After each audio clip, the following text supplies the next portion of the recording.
डॉक्टरों के बलिदान को पीएम मोदी का नमन, बोले कोरोना अभी गया नहीं। पीएम ने कहा डॉक्टरों ने देवदूत बनकर कोरोना काल में लोगों की जान बचाई।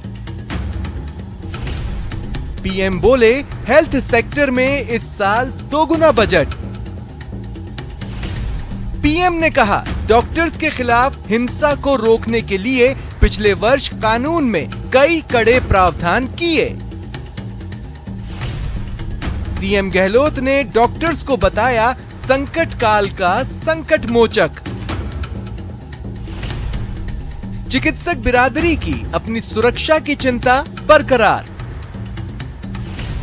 डॉक्टरों के खिलाफ बढ़ते हिंसा के मामलों को लेकर डीएमए ने सुप्रीम कोर्ट का दरवाजा खटखटाया। डीएमए की डॉक्टरों की सुरक्षा और मुआवजे के लिए पॉलिसी बनाने की मांग। जिंदगी की जंग के योद्धाओं के आगे बहुत सी चुनौतियां। स्वास्थ्य सेवाओं में बुनियादी ढांचे की कमी हेल्थ सेक्टर के लिए बड़ा मुद्दा। डॉक्टरों की सुरक्षा सबकी सुरक्षा।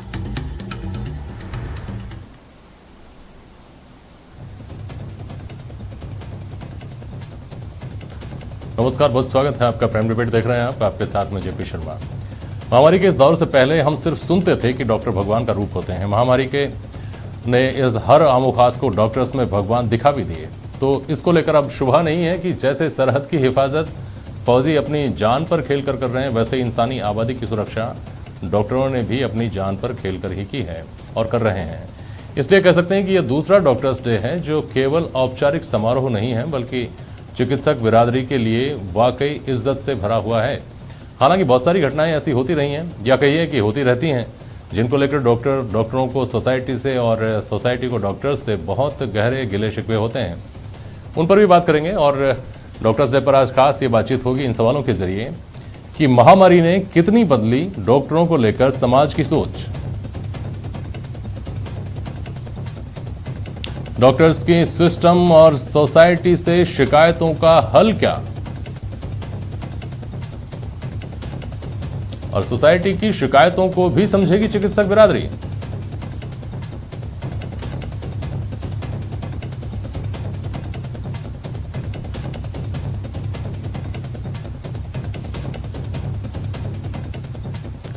हमारे साथ प्राइम डिबेट में कांग्रेस प्रवक्ता आरसी चौधरी साहब हैं, राखी राठौड़ हैं भारतीय जनता पार्टी के प्रवक्ता, डॉक्टर जीएल शर्मा जी हैं, आप मशहूर कार्डियो सर्जन हैं, और डॉक्टर नगेंद्र जी हैं हमारे साथ, आप न्यूरो सर्जन हैं।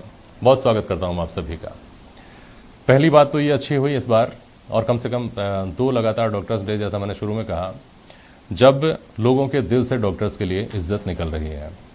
और इस बात के लिए सिस्टम का भी, जिसको आमतौर पर मशीन की तरह समझा जाता है, साधुवाद अदा किया जाना चाहिए राखी राठौड़ जी और आरसी चौधरी जी, कि उन्होंने इंसान की तरह व्यवहार किया और डॉक्टर्स को वो दर्जा, वो सम्मान देने की कोशिश की जिसके वो हकदार हैं। ट्वीट भी किए, सलाम भी किया, फूल भी बरसाए, तमाम चीज़ें की, लेकिन फिर भी चेहरे पर डॉक्टर बिरादरी के असंतोष है। क्यों ऐसा है, क्या लगता है राखी राठौड़ मैडम? देखिए, सबसे पहले मैं आज डॉक्टर्स डे के दिन सभी डॉक्टर्स को सबसे पहले बहुत बहुत धन्यवाद देना चाहूंगी कि इस पूरे 1.5 साल के पूरे टेन्योर के अंदर उन्होंने हमारा ध्यान रखा। और मुझे लगता है कि जैसा भगवान का रूप डॉक्टर्स को कहा जाता था, आज चित्रार्थ होता नजर आ रहा है पिछले दिनों में। देखिए, जिस तरह से पिछली महामारी के अंदर डॉक्टर्स के लिए, जैसा आज हमारे प्रधानमंत्री जी ने भी अनाउंसमेंट किया कि लास्ट ईयर से बहुत सारे एक्ट हैं जो कि बहुत स्ट्रिक्टली इम्प्लीमेंट कराए गए, जिससे कि डॉक्टर्स के ऊपर जो वायलेंस है उसके लिए बचाव हो सके। तो सर देखिए, क्या है कि इम्प्लीमेंट कराने के बाद में लॉ एंड ऑर्डर और हेल्थ इश्यूज जो है वो हमारे स्टेट की तरफ से इम्प्लीमेंट अगर होते हैं तो निश्चित तौर पे जो नियम कायदे बनाए हुए हैं वो बहुत प्रॉपर तरीके से लागू हो पाएंगे। जहां तक देखिए, दोनों ही बातें आपने भी अपने सवालों में दोनों ही बातें कही कि एक ये म्यूचुअल अंडरस्टैंडिंग है, डॉक्टर्स नो डाउट अपनी पूरी कोशिश करता है, लेकिन पेशेंट्स की भी एक मेंटल स्टेटस ऐसा होता है कि उस समय तकलीफ के वक्त में इस तरह का एक टसल, एक इस तरह का बीच में एक टकराव जो है वो दोनों के बीच में बनता है। तो दोनों तरफ से अगर हो, सरकार की तरफ से इस तरह के जो नियम कायदे हैं ये हॉस्पिटल्स के अंदर डिस्प्ले हो कि अगर आपने इस तरह का कोई काम किया तो इस तरह के प्रोविजंस हैं। क्योंकि सर हो क्या रहा है, जैसे अभी पिछले साल एपिडेमिक डिजीज अमेंडमेंट ऑर्डिनेंस 2020 जो लाया सेंट्रल गवर्नमेंट द्वारा, उसके बारे में लोगों को अवेयरनेस नहीं है। अगर हम हॉस्पिटल्स के अंदर इनको डिस्प्ले कर दें कि क्या क्या हो सकता है अगर आपने इस तरह का काम किया, तो मुझे लगता है कि इसको कम करने में काफी हद तक सहायता मिलेगी। राखी मैडम, बहुत सारे सवाल हैं मेरे पास जो आपने कहा उसके ऊपर, लेकिन पहले आरसी चौधरी साहब कुछ कहना चाह रहे हैं, इनको सुन लूं फिर आता हूं आपके पास। बोलिए चौधरी जी। आप सुन नहीं पा रहे हैं, आप अपनी बात बोलिए। सबसे पहले तो जेपी शर्मा जी, आज जो राष्ट्रीय डॉक्टर्स दिवस है उस अवसर पे, चौधरी जी तक आवाज नहीं पहुंच पा रही है हमारे, इस अवसर पे मैं कांग्रेस पार्टी की तरफ से और सब एक परिवार की तरफ से उनके प्रति कृतज्ञता व्यक्त करते हैं, जिन्होंने धरती के ऊपर इंसान के रूप में जो भगवान की जो बात है वो हमारे समाज में स्वीकार्य है और इस देश का हर नागरिक उनके प्रति कृतज्ञता का निर्वहन करता है।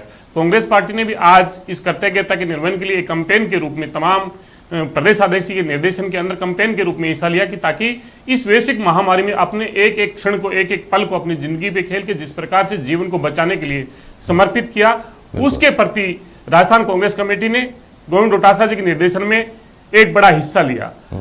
जिन डॉक्टर्स को हमने इस वैश्विक महामारी में खोया है, पूरे देश के अंदर 700 करीब डॉक्टर्स हैं। राजस्थान के एक प्रख्यात डॉक्टर जो पंगड़िया साहब हैं और जो दूसरे जो डॉक्टर्स को हमने जिनको खोया है, उनके प्रति हम विनम्र श्रद्धांजलि अर्पित करते हैं और उनके प्रति कृतज्ञता निर्वहन करते हैं कि उन्होंने अपने परिवार से ज्यादा अपने पेशेंट्स को भगवान के रूप में बचाने का अथक प्रयास किया।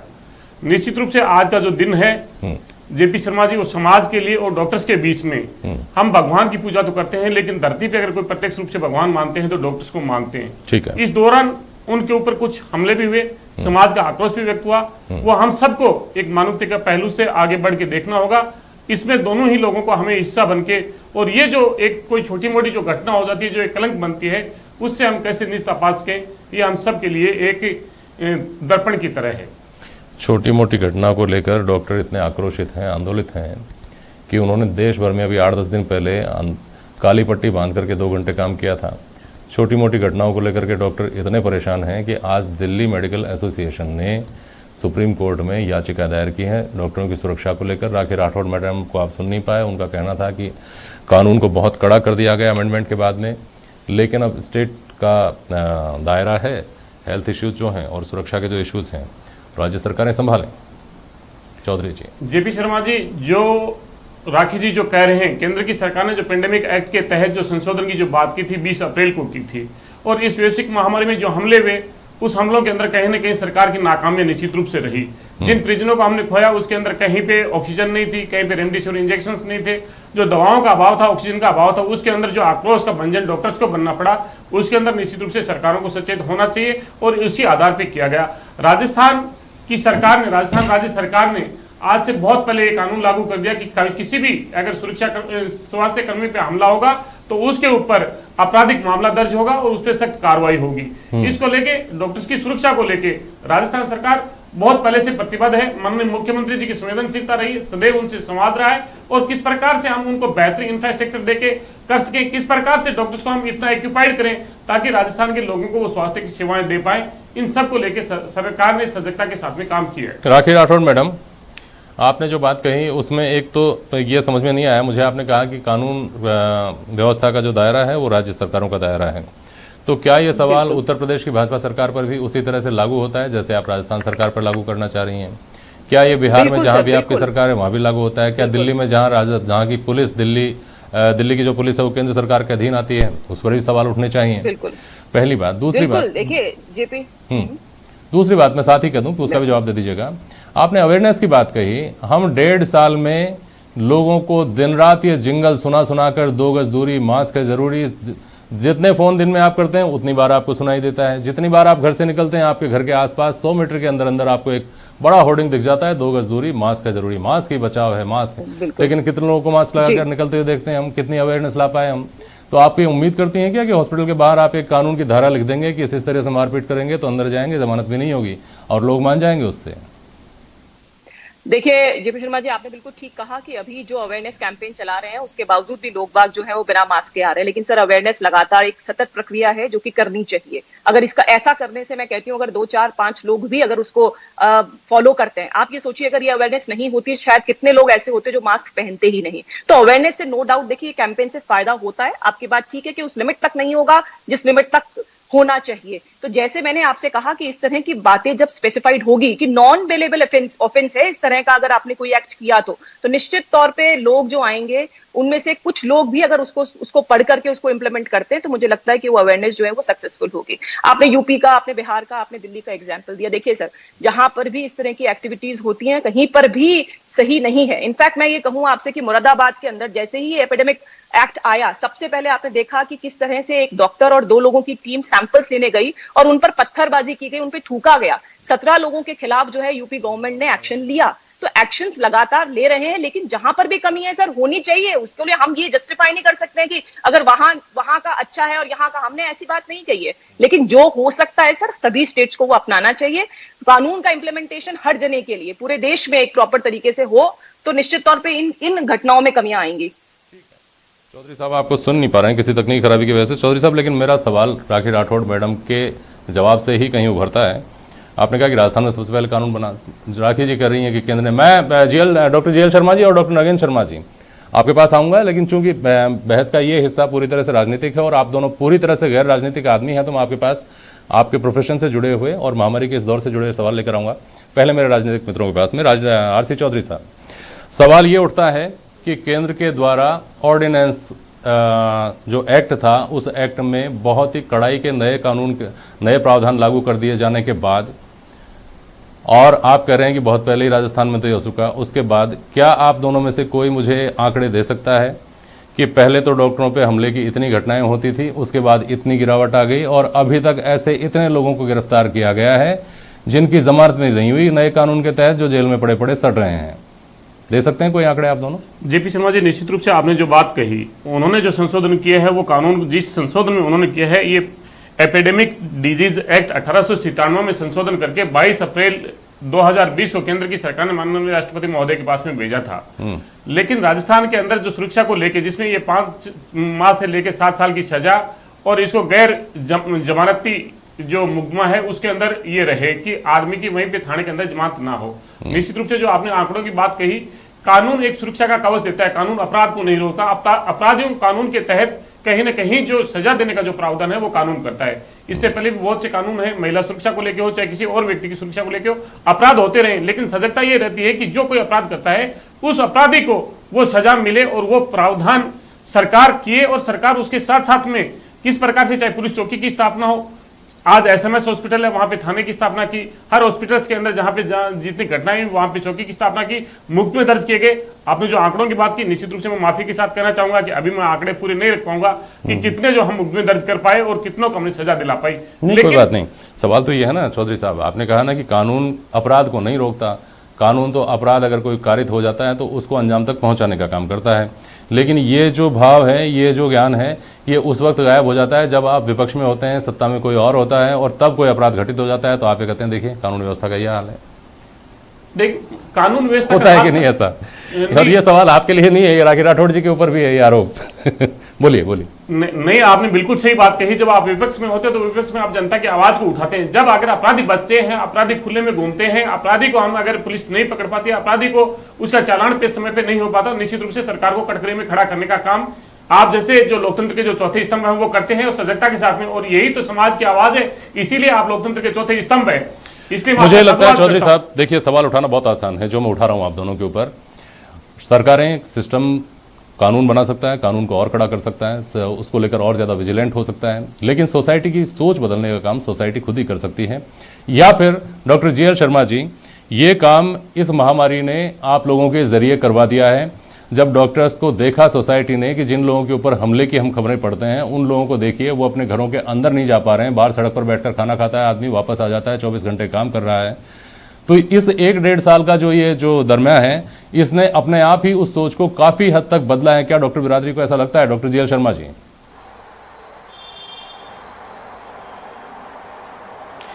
हाँ जेपी जी, सबसे पहले तो मैं धन्यवाद ज्ञापित करना चाहूँगा कि और इस मौके पे डॉक्टर्स डे के मौके पे पूरे प्रदेशवासियों को धन्यवाद एंड अभिनंदन भी करना चाहूँगा कि आप लोगों ने आज तहे दिल से हमारे को शुक्रिया अदा किया।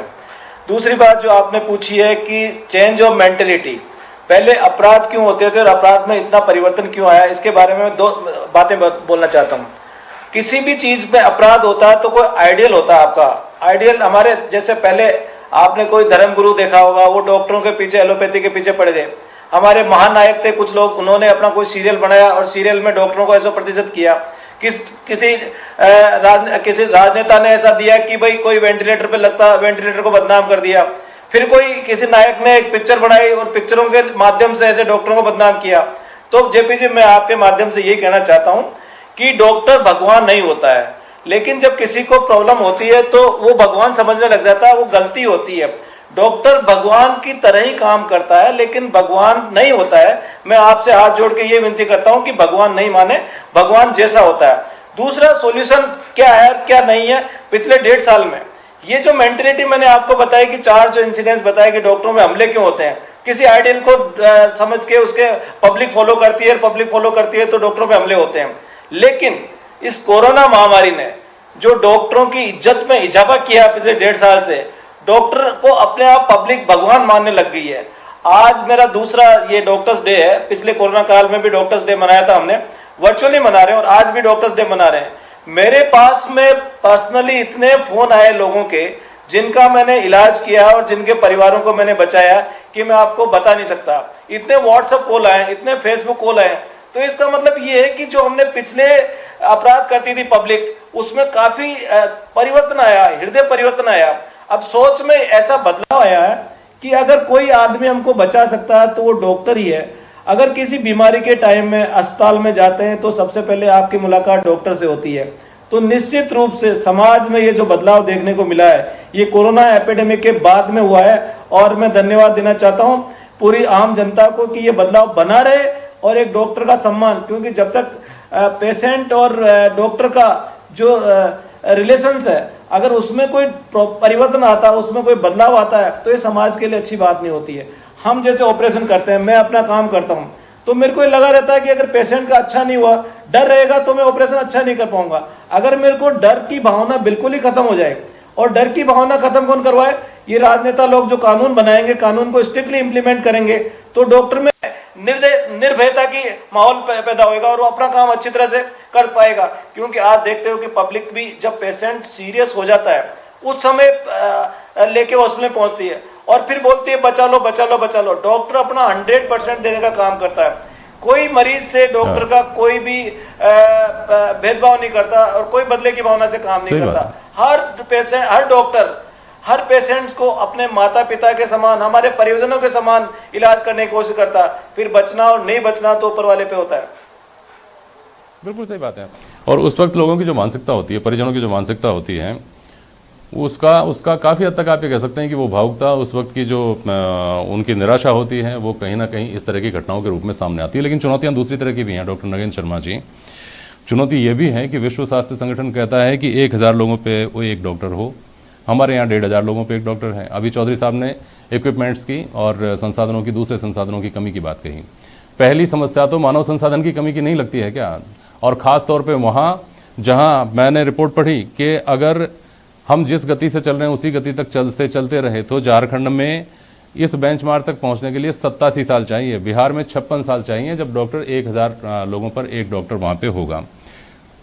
तो हम इस तरह की चुनौतियों के बीच में काम कर रहे हैं। क्या लगता है आपको, ये एक तरफ ये महामारी, दूसरी तरफ इस तरह की जहां हमारे ह्यूमन रिसोर्सेज की कमी, दूसरे रिसोर्सेज की कमी हमारे साथ है, और आपको इन सब के बीच में कॉप अप करके, लोगों के साथ कोऑपरेट करके, चेहरे पर मुस्कान रख के इस महामारी से लड़ना भी है। कितनी बड़ी चुनौती है ये, नगेंद्र जी? देखिए जेपी जी, पहली बात तो मैं ये बता दूं कि डॉक्टर दाता, जीवन दाता बन सकता है, कोशिश कर सकता है, वो विधाता कभी भी नहीं बन सकता है। मैं सदा एक बात कहता हूं कि हम रोग विशेषज्ञ हैं, हम भगवान के रूप नहीं हैं। हमारे पास जीवन बचाने के साधन है, ज्ञान है, हम उसके लिए पूरा प्रयास कर सकते हैं। अभी को मैं मेरे जोधपुर एसोसिएशन का सचिव हूँ और हर समय हमारे यहाँ झगड़े होते हैं और जब कभी भी झगड़ा होता है तो मैं वहाँ जाता हूँ और कोशिश करता हूँ कि किसी तरह से भी ये झगड़ा शांत हो जाए। अब दो बातें जो कोरोना काल में देखने को आई कि मानव या रोगी जब कभी भी अस्पताल में पहुंचा वो ये उम्मीद करके पहुंचा कि डॉक्टर हमें इमीडिएटली अटेंड कर ले। मैं अपना खुद का अनुभव बता दूं कि मैं जब कोरोना काल में काम कर रहा था तो एक मरीज को अटेंड कर रहे हैं तो पीछे 3 एम्बुलेंसों में मरीज है। अब हर मरीज के रिश्तेदार आकर के चिल्लाते हैं कि पहले हमारा देखो, पहले हमारा देखो, जबकि काम करने वाले 2-3 रेजिडेंट्स हैं, 3-4 नर्स हैं, 2 सीनियर डॉक्टर्स हैं। तो हम एट ए टाइम मुश्किल से 5-7 पेशेंट को अटेंड एट ए टाइम कर सकते हैं। लेकिन हर मरीज की उम्मीद ये है कि हमें जल्दी से जल्दी देखें, पहले देखें। और उस समय यदि अटेंड नहीं कर पाते हैं किसी कारण से, एक मरीज की जिंदगी बचाने का पूरा प्रयास कर रहे हैं, उस समय यदि एक मरीज की गलती से या कोई बहुत बुरी सीरियस हालत में है और बिना अटेंड किए सपोज करो पेशेंट की मृत्यु हो गई या उसके कोई बहुत सीरियस हालत में डेथ हो गई, तो पेशेंट के रिलेटिव का उस समय जो रिएक्शन होता है वो बड़ा ही खतरनाक होता है, मार पिटाई करना, बल्कि और दूसरे मरीज जो सीरियस है उनके प्रति भी उनका रवैया अदल बदल जाता है। अब इसके पीछे जो पिछले 40 साल से मैं जोधपुर में काम कर रहा हूँ और मैंने जो नतीजा निकाला, क्योंकि मैंने इन झगड़ों को निपटाया है, कि सबसे बड़ी पहली बात तो ये आती है कि हर आदमी की अपेक्षा ये होती है कि जब भी हम अस्पताल जाएं तो हमारा मरीज पूर्णतः स्वस्थ हो और घर वापस ठीक होकर के लौटे। लेकिन जैसा मैंने कहा, हम विधाता नहीं है, हम रोग विशेषज्ञ हैं, हम हर बीमारी का इलाज कर सकते हैं, उसके बारे में हमें ज्ञान है। लेकिन ये उम्मीद किसी मरीज के साथ हमसे नहीं रखे कि हम उनका जीवन दान दे देंगे और उनको बचा देंगे। और जब मरीज ये अपेक्षा करके हमसे आता है कि आप तो बचाओ किसी भी कॉस्ट पे।